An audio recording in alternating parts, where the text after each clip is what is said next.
तो हेलो दोस्तों, good morning. और हम पढ़ रहे थे उत्तराखंड की पॉलिटी। उत्तराखंड की पॉलिटी में लगभग सारे टॉपिक हम कंप्लीट कर चुके थे। एक छोटा सा टॉपिक बच जाता उत्तराखंड की पॉलिटी में, जो है गैरसैंण। तो गैरसैंण को भी कहीं ना कहीं राजनीति से या पॉलिटी से संबंधित टॉपिक आप मान सकते हैं, क्योंकि हम लोग या उत्तराखंड के जो मूल निवासी है, ये कहीं ना कहीं गैरसैंण को राजधानी बनाने की मांग करते हैं। आप सभी लोगों को पता है गैरसैंण को राजधानी बनाने के क्या क्या प्रयास हुए हैं, कैसे कैसे गैरसैंण को राजधानी बनाने की चाह ये रख रहे थे। अभी तक भी गैरसैंण को राजधानी नहीं बनाया गया है। गैरसैंण अगर राजधानी बनी है किसी मायनों में, वो बनी है उत्तराखंड की ग्रीष्मकालीन राजधानी। तो आज हम पढ़ेंगे गैरसैंण के बारे में, जिसमें हम गैरसैंण की ज्योग्राफी पे, गैरसैंण की हिस्ट्री पे और गैरसैंण की पॉलिटी पे सभी मुद्दों पे चर्चा करेंगे। ओके, तो शुरू करते हैं आज की क्लास। आज की क्लास का हेडिंग होगा आपका गैरसैंण को राजधानी बनाने के प्रयास।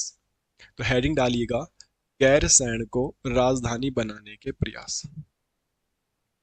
गैरसैंण को राजधानी बनाने के क्या क्या प्रयास हुए थे। गैरसैंण को राजधानी बनाने के प्रयास,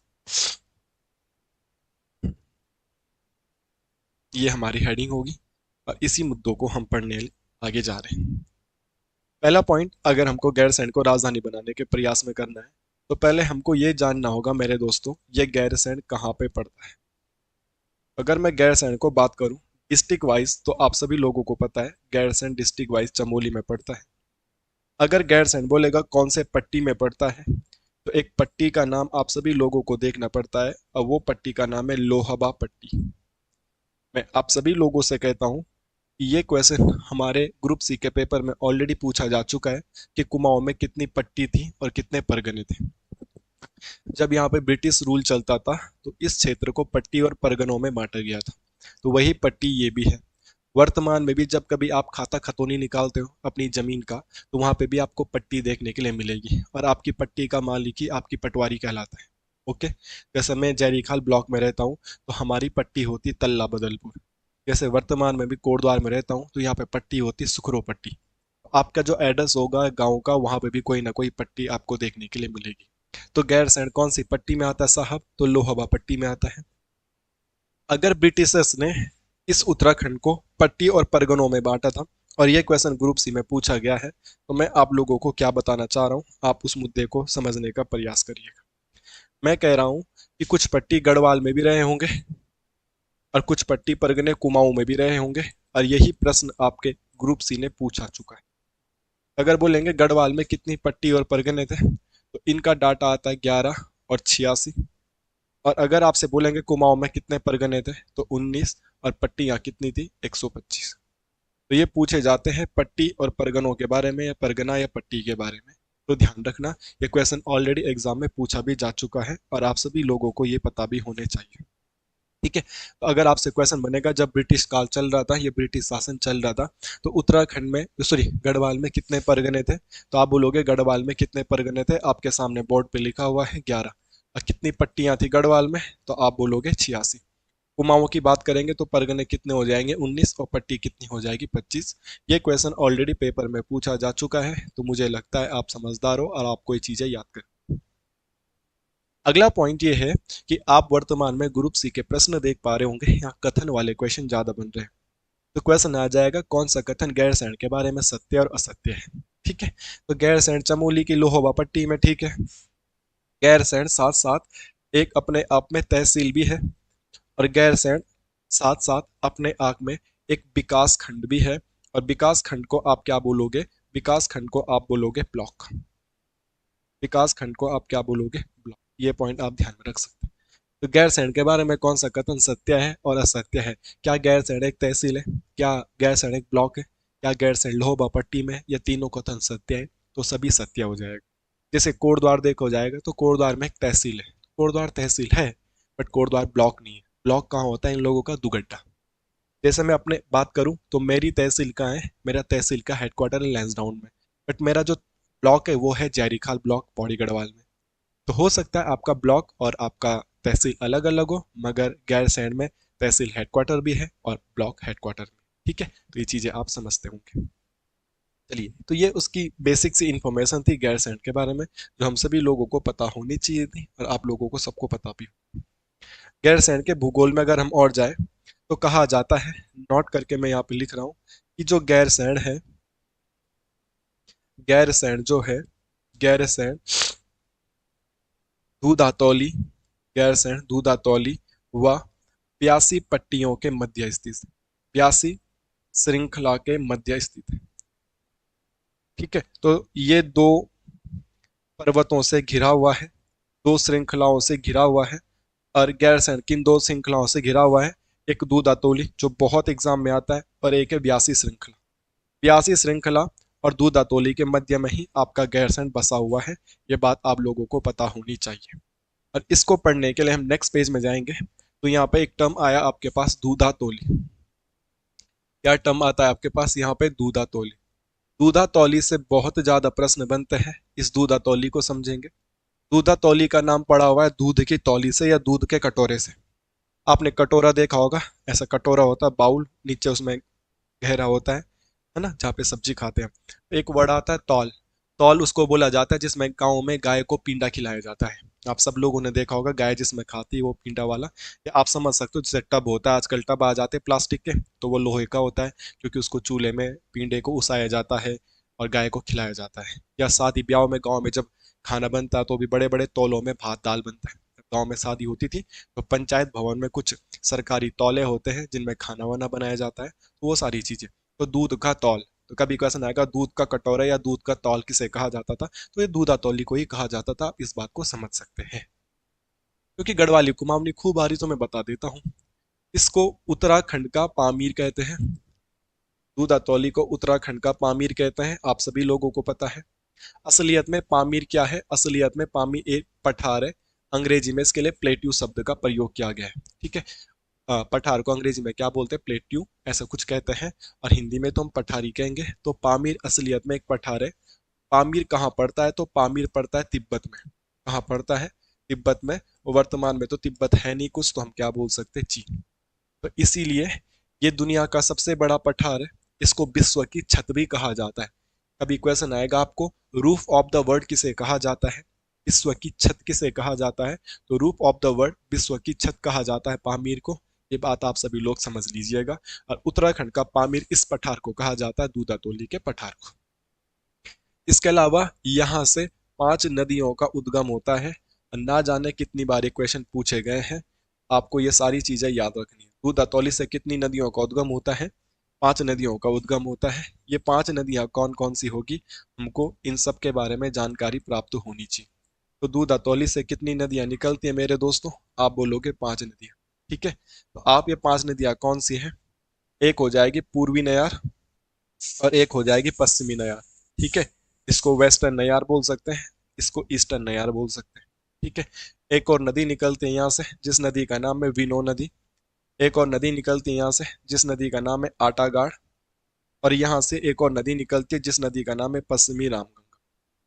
तो यहाँ से भी प्रश्न बनते हैं कि कौन सी नदी दूधातौली से निकलती है और कौन सी नदी दूधातौली से नहीं निकलती है। ये सारी बातें आप लोगों को याद होनी चाहिए। मुझे उम्मीद है कि आप लोगों को ये सारी बातें याद भी होंगी। दोस्तों, अगर हम आगे जाए तो पूर्वी नयार और पश्चिमी नयार जो नदियां हैं, ये हमारे पौड़ी जिले में आगे एक सामने आती है, और उस जगह का नाम है बांगाट। क्या है? बांगाट। या आप बोल सकते हैं सतपुली। सतपुली आपने गढ़वाली गानों में खूब सुना होगा। सतपुली बाजार का नाम आपने खूब सुना होगा। गढ़वाली गाना भी है, सतपुली का सैना, है ना। आजकल गढ़वाली गाने भी खूब आ रहे हैं। तो सतपुली मार्केट से 2-2.5 किलोमीटर के अप्रोक्स में एक परफेक्ट जगह है जिस जगह का नाम है बांगाट। और वहां पे पूर्वी नयार और पश्चिमी नयार का संगम हो जाता है, और फिर नदी आगे जाती है और जस्ट इसका नाम हो जाता है नयार। अभी तक ये नयार नदी अलग अलग है। एक नयार का नाम है पूर्वी नयार, एक नयार का नाम है पश्चिमी नयार। ये दोनों नयारें एक कहाँ पे होती है? सतपुली के निकट। एग्जैक्ट जगह का नाम है बांगाट। वहां पे दोनों इकट्ठा हो जाती है और फिर वो एक ही नाम से आगे जाती है। और किस नाम से आगे जाती है? तो वो जाती है नयार नाम से आगे। ठीक है, आगे जाके भी जब ये नयार नदी आगे जाती है, एक जगह आती है और उस जगह का नाम आता फूलचट्टी। उस जगह का नाम क्या आता मेरे दोस्तों? उस जगह का नाम आता फूलचट्टी। अब फूलचट्टी नामक स्थान पर ये नयार नदी कहाँ पे मिल जाती? गंगा में मिल जाती है। देखो, पहले पूर्वी नयार और पश्चिमी नयार अलग अलग है। ये दोनों एक कहाँ पे होती है, बांघाट में। फिर वो बन जाती नयार। फिर नयार नदी आगे जाती कहाँ पे, फुलचट्टी में। अब फुलचट्टी में किस में मिल जाती है, गंगा में। तो एट द एंड नयार नदी किस में शामिल हो जाती है, गंगा में शामिल हो जाती है। ये बातें आप ध्यान रखना, ठीक है। उसके बाद जो पश्चिमी रामगंगा है, इन सभी नदियों में सर्वोपरि अगर देखा जाए तो पश्चिमी रामगंगा सबसे बड़ी नदी है अगर देखा जाए तो। और पश्चिमी रामगंगा में मैं एक्स्ट्रा फैक्ट ये बता सकता हूँ कि इस नदी का एक और नाम भी देखने के लिए मिलता है, रथवाहिनी। या आपको ये भी नाम देखने के लिए मिलता है, रथिया। ये क्वेश्चन अगर आप ग्रुप सी के प्रीवियस पेपर सॉल्व करोगे तो आपको आए हुए दिखेंगे कि पश्चिमी रामगंगा का दूसरा नाम क्या है। तो दोस्तों, पश्चिमी रामगंगा नदी का दो दो नाम देखने के लिए मिलते हैं, रथिया या रथवाहिनी। तो उत्तराखंड में किस नदी को रथवाहिनी नाम से जाना जाता है, तो आप बोलोगे पश्चिमी रामगंगा। ये बात आप याद रखिए। और इन सब में से एक बड़ी नदी भी यही है। तो मैं आपको यहाँ पे एक्स्ट्रा फैक्ट भी बता दूं, अगर प्रश्न बनेगा आपके पास कि पश्चिमी रामगंगा नदी की लंबाई कितनी है, तो आप बोलोगे पश्चिमी रामगंगा की लंबाई 155 किलोमीटर है। तो ये बात आप लोगों को याद होनी चाहिए। होपफुली यहाँ तक ये सारी बातें आप लोगों को याद भी होगी, कोई दिक्कत नहीं होगी, ठीक है। दिक्कत तो नहीं, अच्छा। आप उत्तराखंड के प्रीवियस पेपर सॉल्व करोगे तो ये जो नदी है आटागाड़, इससे एक क्वेश्चन बना है। ये छोटी सी नदी आटागाड़ जब आगे बढ़ती है तो एक और नदी आती है चमोली की, जिस नदी का नाम है पिंडर। चमोली में एक नदी है जिस नदी का नाम है पिंडर। आपको पता है पिंडारी ग्लेशियर से निकलती है, 105 किलोमीटर की लंबाई होती है और अलकनंदा में कर्णप्रयाग में संगम बनाती है। ये आप सभी लोगों को पता होगा। नहीं पता होगा तो जो भी बातें मैंने बोली है आप इसे नोट करके लिख लीजिएगा।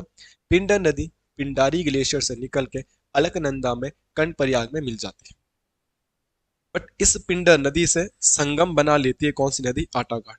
आटागाड़ किसकी सहायक नदी हो गई, आटागाड़ किसकी सहायक नदी हो गई, पिंडर की।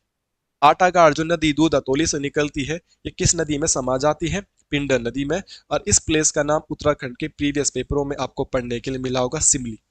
तो क्वेश्चन आएगा आटागाड़ और पिंडर का संगम कहाँ पे होता है, तो आटागाड़ और पिंडर का संगम होता है सिमली नामक जगह पे। तो ये पॉइंट आप लोगों को याद रखना है। आप में से कई लोग सिमली गए भी होंगे, जो चमोली वाले एरिया के होंगे, तो वो उनको पता ज्यादा अच्छे से होगा। तो हम पढ़ रहे थे किसके बारे में, गैरसैंड के बारे में। तो गैरसैंड के बारे में हमने कुछ बेसिक बातें देखी। फिर हमने गैरसैंड को पढ़ते पढ़ते दूध अतोली आया और दूध अतोली की भी पूरी ज्योग्राफी आपके सामने लिख के रख दी है। कभी नॉर्मल क्वेश्चन घुमा फिरा के आ जाएगा कि दूध का कटोरा किसे कहते हैं, तो आप दूध अतोली कर देना। तो मैंने समझा दिया कि तौल जो होता है वो कटोरे का ही बड़ा भाई होता है ना। तो इतनी बातें आप लोगों को समझ में आ रही होगी। अगर नहीं आई है तो आप कमेंट करके बता सकते हैं क्या क्या। अब दूध अतौली को, सॉरी, गैरसैंण को राजधानी बनाने के लिए जो प्रयास हुए हैं, अब हम बात करते हैं उनकी और चलते हैं पढ़ना शुरू करते हैं। सबसे पहले जो हम पढ़ेंगे वो हम पढ़ेंगे 24-25 जुलाई। 24-25 जुलाई 1992 को, ठीक है, यूकेडी का अधिवेशन होता है। उत्तराखंड क्रांति दल में आपको प्रीवियस क्लास में पढ़ाया था। और इनका चलता है एक अधिवेशन जो है 14वें अधिवेशन में। उत्तराखंड क्रांति दल के 14वें अधिवेशन में ये गैरसैंण को उत्तराखंड की कैपिटल घोषित कर देते। गैरसैंण को उत्तराखंड की कैपिटल घोषित कर देते। क्वेश्चन आएगा गैरसैंण को उत्तराखंड की कैपिटल कब घोषित किया जाता है, तो ये वाला पॉइंट आप लोगों को याद रखना है। तो उत्तराखंड की कैपिटल गैरसैंण को कब घोषित किया जाता है, 1992 में। किसके द्वारा, उत्तराखंड क्रांति दल के। और कौन से अधिवेशन में, 14वें अधिवेशन में। इस समय यूकेडी का जो अध्यक्ष है उनका नाम है काशी सिंह एरी। श्रीमान काशी सिंह एरी जी इस समय यूकेडी के क्या है दोस्तों, अध्यक्ष है। और काशी सिंह एरी बोला था कि जब भी गैरसैंण को राजधानी बनाएंगे, घोषित तो हमने कर दिया, बट इसका जो नाम होगा वो होगा चंद्रनगर। इसका नाम गैरसैंण नहीं कहलाएगा, इसका नाम कहलाएगा चंद्रनगर।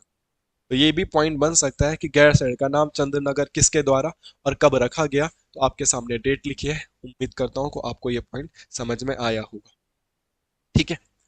इसके बाद गैरसैंण पढ़ते समय हमको एक और चीज पढ़नी पड़ती है। अब वो पढ़नी पड़ती 4 जनवरी 1994। 4 जनवरी 1994 को एक मुख्यमंत्री जो यूपी में होंगे, सीएम का नाम क्या है, मुलायम सिंह यादव। यूपी के जो सीएम इस समय है वो मुलायम सिंह यादव है, ठीक है। और मुलायम सिंह यादव ने, ये तो सीएम है, अपना नगर एवं शहरी विकास मंत्री, इनके मंत्रिमंडल में एक नेता था जो उनका नगर और शहरी विकास मंत्री है। इसकी अध्यक्षता में एक समिति बनाई और उस समिति का नाम है रमाशंकर कौशिक समिति। मंत्री जी उस समिति के अध्यक्ष थे, रमाशंकर कौशिक समिति, इसीलिए इस समिति का नाम रमाशंकर कौशिक समिति पड़ा। जो समिति का अध्यक्ष होगा तो भाई उसी के नाम से तो समिति पड़ेगी, नॉर्मल सी बात है। तो रमाशंकर कौशिक समिति कब की है भाई? 4 जनवरी 1994 की है। मुख्यमंत्री that time of UP Mulayam Singh Yadav, and मंत्री है उनका नगर एवं शहरी विकास मंत्री रमाशंकर कौशिक समिति। कितने सदस्य ये कमेटी थी अगर आपसे पूछा जाएगा तो 6 सदस्य इस कमेटी में थे। और इस कमेटी को जिम्मेदारी सौंपी गई थी क्या? इस कमेटी को जिम्मेदारी सौंपी गई थी 1994 की बात है, और 9 नवंबर 2000 को उत्तराखंड बन जाएगा। तो इस कमेटी को जिम्मेदारी सौंपी गई थी कि उत्तराखंड जो अलग राज्य की मांग वहां के लोग कर रहे हैं, जो अलग राज्य बना देंगे हम, तो उसका कैपिटल किसको बनाया जाएगा, उसकी कैपिटल किसको बनाया जाएगा। एक पॉइंट ये। और दूसरा आप ये भी पता करो, दूसरा आप ये भी जानकारी जुटाओ कि जो उत्तराखंड को हम अलग करेंगे उसका स्ट्रक्चर कैसे होगा, उसकी संरचना कैसी होगी, किस किस हिस्से को अलग कर दिया जाएगा। उत्तर प्रदेश से हम अलग हुए पर कौन सा हिस्सा अलग होगा, कितना हिस्सा अलग होगा, कितना भाग उत्तराखंड को दिया जाएगा, इन चीजों के लिए ये कमेटी बनाई गई थी। तो दो काम इसको सौंपे गए थे कि भाई आप उत्तराखंड की संरचना क्या होगी, उत्तराखंड की संरचना क्या होगी, इस पे काम करो। उत्तराखंड की संरचना क्या होगी, इस पे एक पॉइंट होना चाहिए, इस पे आप लोग फोकस करिएगा। और दूसरा, उत्तराखंड की राजधानी क्या होगी। तो क्या पता आपसे प्रश्न बन जाएगा कि रमाशंकर कौशिक समिति कब बनी, तो आपके सामने डेट लिखी है। जब रमाशंकर कौशिक समिति बन रही थी that time the CM of UP आपसे पूछा जा सकता है। वो जो समिति का अध्यक्ष था रमाशंकर, वो कौन सा मंत्री था वो आपके सामने लिखा हुआ है। और इसमें कितने सदस्य थे ये सारी बातें आपके सामने लिखी है। उम्मीद करता हूँ ये बातें आप लोगों को समझ में। जब भी कोई कमेटी बनेगी तो उस कमेटी को एट द एंड अपनी रिपोर्ट तो सौंपनी ही पड़ेगी। जब कमेटी बनाई सीएम साहब ने तो इन्होंने कुछ ना कुछ तो अपनी रिपोर्ट जारी करी होगी। तो क्वेश्चन आएगा रमाशंकर कौशिक समिति ने अपनी रिपोर्ट को कब सबमिट किया था। ठीक है, जैसे उत्तराखंड में एक बहुत ट्रेंडिंग टॉपिक चल रहा है यूसीसी। कुछ लोग उसे सही भी मान रहे हैं, कुछ लोग उसे गलत भी मान रहे हैं, कुछ हद तक सही भी है पर कुछ पॉइंट उसके गलत भी है, कुछ पॉइंट उसमें थोड़ा नेगेटिव या गलत ही देखने के लिए मिल रहे हैं, और कुछ पॉइंट उसमें पॉजिटिव भी है। जो गलत पॉइंट है उनके लिए कुछ लोग विरोध भी कर रहे हैं, और जो अच्छे पॉइंट है उनके लिए कुछ लोग विरोध नहीं कर रहे हैं। तो ये थोड़ा पॉलिटिकल मामला है। एज ए टीचर मैं इन मामले में कुछ ज्यादा बोल नहीं सकता हूँ, इसलिए मैं कुछ में कुछ बोल नहीं रहा हूँ। ठीक है, चलिए। तो जब ये समिति बनी है तो उन्होंने रिपोर्ट सौंपी होगी, जैसे कि सीएम धामी जी ने भी उसके लिए एक समिति बनाई थी जिसके अध्यक्षता रंजना प्रकाश देसाई जी थी। तो उन्होंने अपने हिसाब से वो रिपोर्ट सौंपी होगी सीएम साहब को, और सीएम साहब ने वो लागू कर दिया। तो ऐसी इन्होंने भी तो कभी ना कभी अपनी रिपोर्ट सौंपी होगी। तो इन्होंने रिपोर्ट सौंपी थी, और कब सौंपी थी, तो इन्होंने रिपोर्ट सौंपी थी भाई 21 जून 1994 को। तो ये भी भाई अच्छी डेट है, 21 जून 1994 की डेट है। 21 जून 1994 को ही रिपोर्ट सौंपी गई थी। 21 जून को मेरे दोस्तों हम और आप लोग योगा दिवस के रूप में भी सेलिब्रेट करते हैं। तो योगा डे के दिन 21 जून 1994 को रमाशंकर कौशिक ने अपनी रिपोर्ट सौंपी थी। समिति ने अपनी रिपोर्ट को सबमिट करवाया था सीएम साहब के पास, जबकि कमेटी को 4 जनवरी 1994 को बनाया गया था। जब इन्होंने अपनी रिपोर्ट सौंपी तो इस रिपोर्ट में भी उन्होंने दो बातों पे बात करी थी। पहली बात कि गैरसैंण कैपिटल के लिए परफेक्ट है। उन्होंने कहा जब भी गैरसैंण बनाओगे तो गैरसैंण कैपिटल के लिए परफेक्ट है, तभी तो हम इसको पढ़ रहे हैं गैरसैंण में। तो क्वेश्चन आएगा रमाशंकर कौशिक समिति ने राजधानी के लिए किस शहर का चयन किया था, तो आप क्या बोलोगे? गैरसैंण। और रमाशंकर कौशिक समिति जब बनी थी तो रमाशंकर कौशिक समिति ने क्या किया था, लोगों से समर्थन मांगा था और लोगों में वोटिंग करवाई थी कि आप क्या चाहते हो, उत्तराखंड की राजधानी किसे बनाएंगे। तो ध्यान रखना, दूसरा पॉइंट इस रिपोर्ट में क्या बोला था, दूसरा पॉइंट ये बोला गया था कि 68% लोगों का समर्थन मिला था। तो क्या पता आपसे ऐसा प्रश्न बनेगा कि जब रमाशंकर कौशिक समिति बनी थी और रमाशंकर कौशिक समिति ने राजधानी के लिए किसका चयन किया था, तो रमाशंकर कौशिक समिति ने राजधानी के लिए जो चयन किया था वो किया था मेरे दोस्तों गैरसैंण का। गैरसैंण में कितने प्रतिशत लोगों ने मत दिया था, समर्थन दिया था? 68% लोग रमाशंकर कौशिक की इस रिपोर्ट से सहमत थे कि हाँ अच्छी बात है, ये बनना चाहिए। ओके, तो ये था यूकेडी के बारे में, गैरसैंण के बारे में कुछ और फैक्ट। और आगे जाते हैं कि गैरसैंण के बारे में और क्या फैक्ट हमको देखने के लिए मिलते हैं। तो दूसरी डेट लिखेंगे आप अक्टूबर 2000, अगली डेट लिखेंगे आप, अब वो डेट लिखेंगे आप अक्टूबर 2000।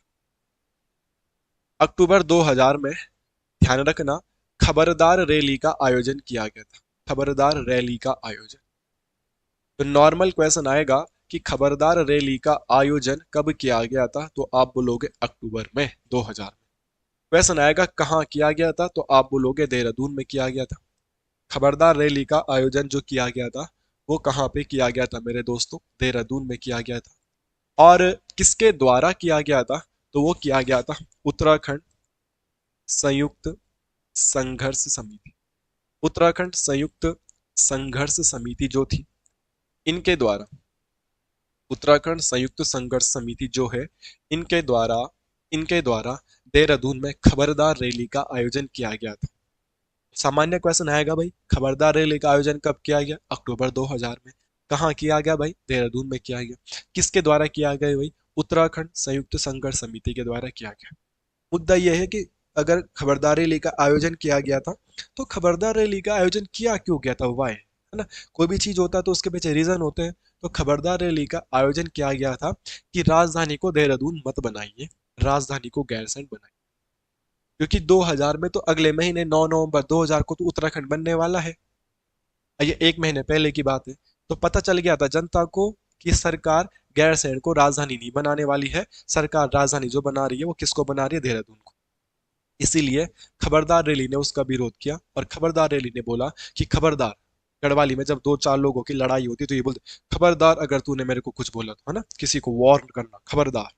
तो इन्होंने वार्न किया था गवर्नमेंट को कि भाई अगर कैपिटल बनानी है तो गैरसैंण को बनाइए, देहरादून को मत बनाइए।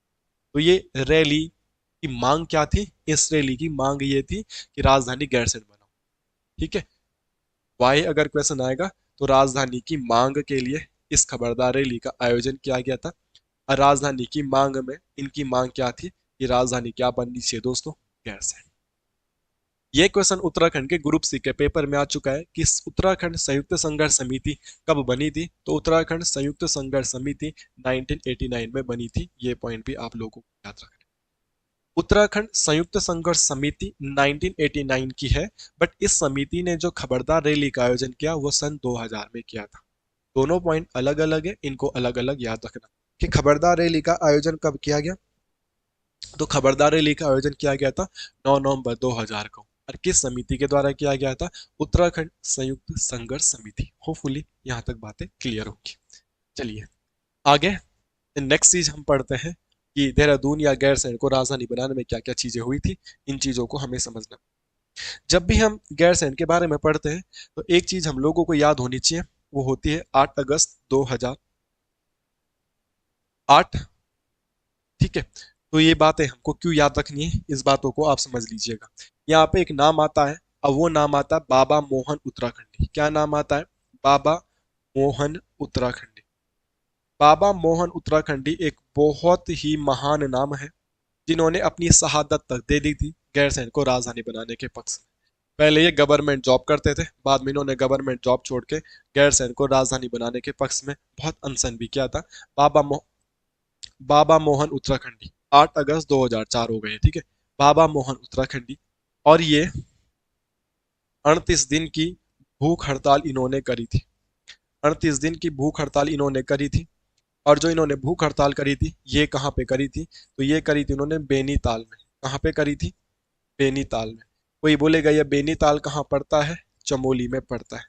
इसीलिए वर्तमान में भी 8-9 अगस्त को इनकी याद में चमोली के बेनीताल में प्रतिवर्ष मेला होता है। और 38 दिन की भूख हड़ताल क्यों करी थी, गैरसैंण को राजधानी बनाने की मांग के पक्ष में। जब इनकी बहुत बुरी कदर तबीयत खराब हो गई थी तो पुलिस वाले इनको पकड़ के लेके गए थे।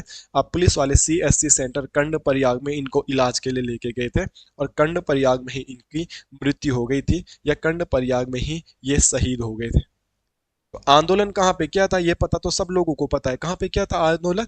बेनीताल में। और अगर क्वेश्चन पूछा जाएगा बाबा मोहन उत्तराखंडी शहीद कहाँ पे हुए थे, इनकी मृत्यु कहाँ पे हुई थी, जब पुलिस वाले पकड़ के इनको लेके आ गए थे, तो पुलिस वाले इनको पकड़ के कर्णप्रयाग के सीएससी सेंटर में लेके आए थे। वहां पे डॉक्टर्स द्वारा इनको मृत घोषित कर दिया गया था। ये पॉइंट आप लोग याद रख लीजिएगा। 38 दिन का भूख हड़ताल बाबा मोहन उत्तराखंडी द्वारा 8 अगस्त 2004 में किया गया था, और 38 दिन का किया गया था बेनीताल में किया गया था। हाँ, बेनीताल तो पूरा ग्राउंड टाइप का है, बेनीताल आप लोगों ने देखा है, एक बुग्याल टाइप का छुटकू सा, ठीक है, देखा होगा आपने बेनीताल। मेरे पास बेनीताल की फोटोज होगी तो मैं दिखा दूंगा आप लोगों को, ठीक है। Let me check.